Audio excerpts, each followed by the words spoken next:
everyone, welcome to Barca News. It is March 8th, 2026, and John Laporta's advisor, Joan Solé, has given us an update in regards to the 1-to-1 rule. Also, we're going to talk about Newcastle, who are interested in not one, but two Barcelona players. And finally, it looks like Bayern Munich will be beating Barcelona to one of the players that they were eyeing. We have a lot to discuss, so let's begin.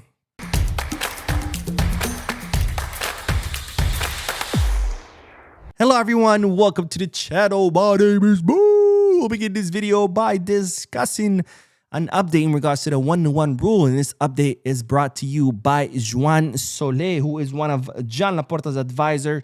You might have heard his name before. He's one of those guys that is very close friend of John Laporta, that John Laporta has brought to the club.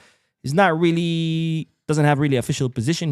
Hasn't been elected as a board member. He hasn't been hired by Barcelona.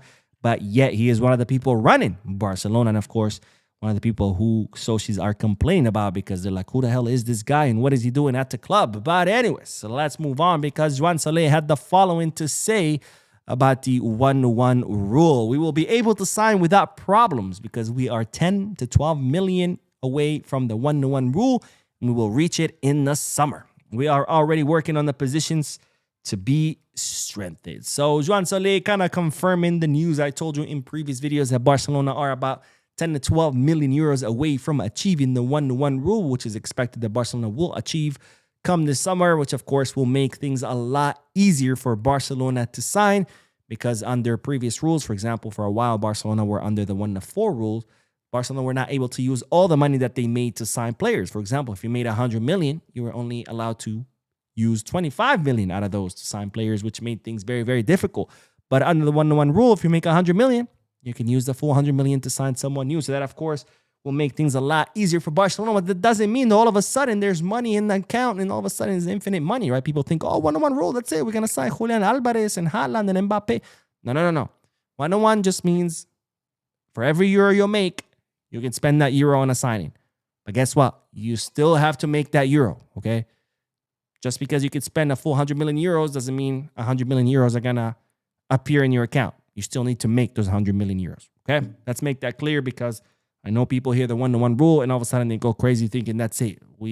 Our debt is paid and we have trillions in the account and we can just go ahead on a signing spree and, sign everyone and their mother. Not the case, okay? Anyways, on to the next bit of news, because, ladies and gentlemen, the first team has officially landed in Newcastle ahead of the Champions League round of 16 match against the Premier League club.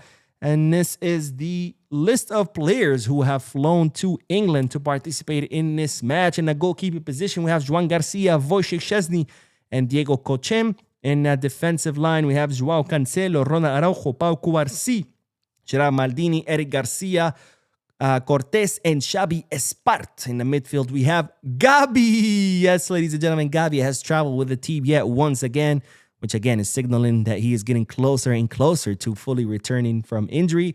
We have also Pedri, the Ferminator, Marc Casado, Dani Olmo, Marc Bernal, and Tommy Marquez. And in the attacking positions, we have Ferran Torres, Robert Lewandowski, Lamine Yamal, Coutinho, Marcus Rashford, and Rooney Bardghji. And in case you didn't know who the coach is, Barcelona has there on the list, it's Hansi Flick. So, ladies and gentlemen, these are the players who are currently in England, again, ahead of that round of 16 match against Newcastle. And of course, I want to hear you guys' predictions. Let me know down below in the comment section, who do you think will win and what will be the scoreline? And hey, if you're feeling even extra, psychic, let me know who will be the scorers down below in the comment section. All right, speaking of Newcastle, it's been revealed that Newcastle are looking to sign two of Barcelona's players. It started with the GOAT himself, Ferran Torres. Of course, I'm kidding. He is not the GOAT. Well, he is a GOAT in the sense that he sucks. GOATs don't really play football. So I guess in that sense, he is like a GOAT that doesn't really play football. But Ferran Torres, ladies and gentlemen, has been revealed that Newcastle are still keen on signing him. Now, this is, of course, not the first time that Newcastle have taken interest in the Shark. They previously tried to sign Ferran Torres, but Deco said no, because, Deco's the greatest sporting director ever and he knows best. And he thought that, hey, why would we want to sell the greatest player in the history of the club, Ferran Torres? Well, now seems that Newcastle are still keen on signing the Shark. and that they will be willing to offer up to 60 million euros, which in that case, like I've said before, I will personally fly to Barcelona. I will rent a car, a luxury car, pick up Ferran Torres, drop him off at the airport, pay for a first-class flight for him to fly to Newcastle. I will fly to England separately because I can't afford two first-class flights. I will land in Newcastle, rent another luxury car, pick up Ferran Torres from the airport, and drive him to the Newcastle installations. Now, of course, the problem is that Ferran Torres does not want to leave. So that, of course, means that we're stuck with him for at least until 2027. That's if not the genius Deco decides to renew him even more. Now, the second player that Newcastle are also interested in is no other than the Dutch midfielder Frankie de Jong. It's reported that Newcastle are looking to kind of take advantage of the prominence of Marc Bernal, where it's looking like it's most likely going to be Pedri and Marc Bernal as the future starting double pivot of Barcelona, which would relegate Frankie de Jong to the bench. And Newcastle are looking to take advantage of that and trying to convince Frankie de Jong and say, hey, do you want to stay on the bench or do you want to come and play with us and be a starter? Now, of course, given the past dealings with Frankie de Jong, I really doubt that the Dutch midfielder is going to want to leave. His wife is very happy in Barcelona. He just had a kid. He's happy in Barcelona. The city. So I really don't see Frankie de Jong leaving either. But who knows? Maybe with the time, he eventually does decide to leave, because I don't see Frankie de Jong benching Marc Bernal, especially as Marc Bernal is only going to keep getting better and better and better as he gets more experience and continues to recover from his injury. So time will tell.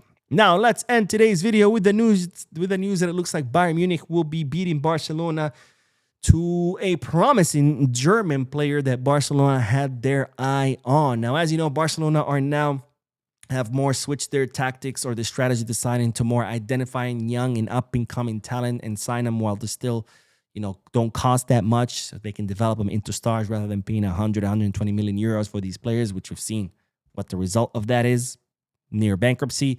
And one of the players that Barcelona were eyeing for the future was no other than Kenneth Eichhorn. I don't know how you say his name, but we talked about Kenneth Eichhorn in previous videos. He's a 16-year-old defensive midfielder currently playing for Hertha Berlin in the second division of the German league. He's also an international with Germany's under-17 national team. And he's someone that Barcelona have been eyeing for quite some time and we're hoping to sign. His release clause sits at 12 million euros, which is incredibly cheap for a young, promising player. But of course, Barcelona were not the only club eyeing Kenneth Eichhorn's. Manchester City, Leipzig, Real Madrid, and Bayern Munich had also contacted the agent of Kenneth Eichhorn, and it seems that it will be Bayern Munich who will end up signing him because the player has elected to go to the German club. So Barcelona definitely missing out on this one, but honestly, it's not a big loss because he's a defensive midfielder. And as you know, there's one thing that La Masia produces is, well, a million midfielders. So one more, one less midfielder is not going to make a bigger difference. Anyways, that is all, ladies and gentlemen. Thank you guys for tuning in. I posted 2 other videos before this one, so there are 3 total videos for you to watch. So make sure you watch them all. Don't forget to hit the like button, subscribe to the channel, drop a comment, and as always, Viscarce.